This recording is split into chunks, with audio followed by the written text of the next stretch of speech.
Quero compartilhar que Jesus nunca disse que seria fácil. E eu sei que isso entristece a gente, porque a gente acha que Deus vai facilitar pra gente. Mas tem uma diferença entre Deus favorecer você e Deus facilitar para você. Eu nunca vivo na minha caminhada com Deus coisas que são fáceis, mas eu sempre vivo na minha caminhada com Deus momentos em que Deus me favorece. Poder pregar para vocês aqui nessa noite, isso é um favor de Deus. Há 16 anos atrás eu odiava a igreja evangélica e nunca tinha entrado em uma. Poder pregar para as nações, 5.300 pessoas conectadas agora, isso é um favor de Deus. Somos uma igreja num bairro haitiano, hoje a gente toca outros lugares. Poder ser pai de 3 filhos é um favor de Deus. Poder manter a minha casa é um favor de Deus. Poder ser chamado de pastor é um favor de Deus. Poder pregar em nome dele é um favor de Deus. Eu lembro uma vez que eu, de costas naquele portão, eu falei: irmão, esse entendimento ele pode ser tão protetor para a gente não perder o nosso coração. A gente estava prestes a entrar no momento da palavra e eu me liguei, cara. Eu falei: Deus, eu sou o pastor dessa casa, mas você é o pastor da igreja. Porque eu hoje lidero essa comunidade e eu escolho quem vai pregar. Então se eu falar: Leandro, você pode pregar na quinta, Ronier, você pode pregar no domingo à noite, Eric, você pode pregar dia tal, eu tenho uma liberdade de estabelecer uma agenda. Mas naquele dia eu me toquei que todos os dias que eu estou pregando, Deus me escalou para pregar. E aí eu falei: Deus, obrigado por ter me escolhido para pregar hoje de novo. Deus, obrigado por ter me escolhido para pregar hoje de novo. Irmão, ter esse entendimento faz com que a gente não se preocupe se nem sempre está sendo fácil. A gente consegue enxergar o favor de Deus. Você pode declarar isso com autoridade. Diga: eu e a minha casa estamos de pé por causa do favor de Deus. É o favor de Deus que te mantém de pé, irmão. Deus poderia ter escolhido qualquer outro, escolheu você, para os sonhos que Ele deu para você, a família que Ele confiou a você, as promessas que Ele fez para você. Jesus nunca disse que seria fácil. Provérbios 19:21 diz: muitos são os planos do coração do homem, mas o que prevalece é o propósito do Senhor. Entender que quando algumas coisas saem do meu controle, podem estar entrando no projeto de Deus. Eu sei que às vezes é difícil para a gente, mas a gente tem que ter esse entendimento, irmão. É outra coisa que a gente polariza muito na fé. Se está fácil, Deus está nisso. Se está difícil, não é de Deus. Não, a maior parte das vezes é o contrário. Quando você está no centro da vontade de Deus, todo o inferno tenta tirar você desse lugar. Foi assim com Sansão, separado desde o ventre, gerado por Deus para ser um libertador. Não teve acesso a álcool e não cortava o seu cabelo, porque era a forma como Deus falava com ele naquele tempo. A glória e a força de Deus estava sobre ele.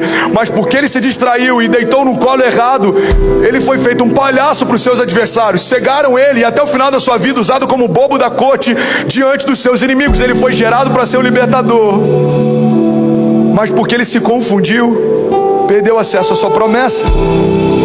Foi assim com Davi, quando se distraiu.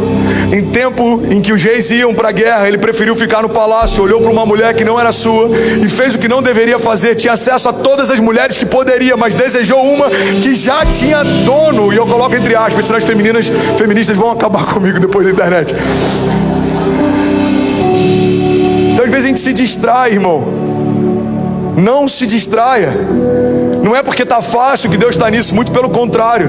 São nos momentos que você está no centro da vontade dEle que o inferno vai tentar roubar você, seduzir você, distrair você. Foi assim com Eva e Adão. Eles estavam no centro da vontade de Deus, no meio do jardim de Deus, com relacionamento com Deus.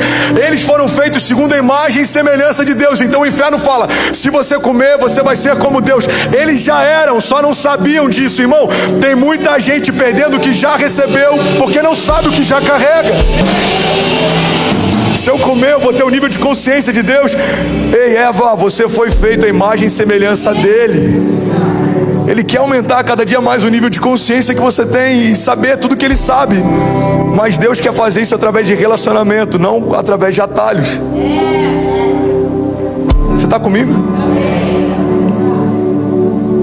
Tem uma história que eu acho incrível. É uma história que fala a respeito da história dos kamikazes. Quantos aqui já ouviram falar sobre kamikazes? Ok. Você sabe por que esse termo existe? O termo kamikaze significa vento divino. Muitas décadas atrás, os mongóis tentaram invadir o Japão. E o Japão, não sei se você sabe, mas há algum tempo atrás, inclusive pouco tempo atrás, era uma nação muito fraca economicamente, militarmente, era uma colônia. Então eles estão vendo lá os navios vindo para invadir, e eles não tinham muito o que fazer, mas um vento impetuoso surgiu no meio do mar e destruiu as embarcações antes que eles chegassem em terra. Então os japoneses consideraram aquele vento como um vento divino, porque favoreceu eles. E eles deram a esse vento, aquele dia, aquele episódio, o nome de kamikaze, vento divino. Tempos depois, eles estão vindo para invadir a América, pilotos suicidas destruírem e bombardearem Pearl Harbor. E qual o nome que eles dão? O mesmo nome, vento divino. E eu lembro que quando eu li isso, eu estava lendo um livro sobre, 100 histórias incríveis sobre o mundo. Quando eu li isso, Deus me deu uma chave. Quantos querem ouvir essa chave? A gente considera divino qualquer vento, desde que sopra o nosso favor. O problema da gente sempre esperar coisas facilitadas é que tem coisas que estão soprando ao nosso favor e a gente está abraçando como se fossem de Deus, mas não são. Irmão, nem tudo que é bom para você é de Deus para você. Nem tudo que se abre para você é Deus que abriu para você. Nem tudo que facilita para você foi Deus que facilitou para você. Irmão, guarda isso. Todos os momentos que o inferno tentar confundir você, ele vai te fazer uma proposta que se parece com a promessa. Você vai olhar para a proposta e vai falar: uau, parece com a promessa, tem uma imagem parecida com ela, é semelhante com ela, mas não é a promessa. Mas quer saber, é tão parecido, eu vou entrar. Irmão, Deus não te chamou para buscar os caminhos fáceis. Deus te chamou para entrar nos caminhos de Deus, para viver a promessa de Deus, para cumprir a vontade de Deus. Você está comigo? Então você pode declarar com autoridade: diga, Jesus nunca disse que seria fácil. Hebreus 10:36 diz: vocês precisam perseverar, de modo que quando tiverem feito, é uma condicional, quando tiverem feito a vontade de Deus, recebam o que Ele prometeu. Irmão, a palavra está deixando bem claro em Hebreus 10, que eu vou viver a vontade quando eu cumprir a vontade. Eu vou viver a promessa quando eu cumprir o processo. Deus está dizendo: persevere, permaneça, não desista, não retroceda, não se compare, não olha para o lado, não desanima, porque depois que você fizer o que eu te pedi, eu vou cumprir o que eu te prometi. Perseverem, de modo que quando tiverem feito a vontade de Deus, recebam o que Ele prometeu. Pois em breve, muito em breve, aquele que vem virá e não demorará. Alguém pode dizer glória a Deus por isso? Mas o meu justo viverá pela fé, e se ele retroceder, não me agradarei dele. Nós, porém, não somos daqueles que retrocedem e são destruídos, mas somos daqueles que creem e são salvos.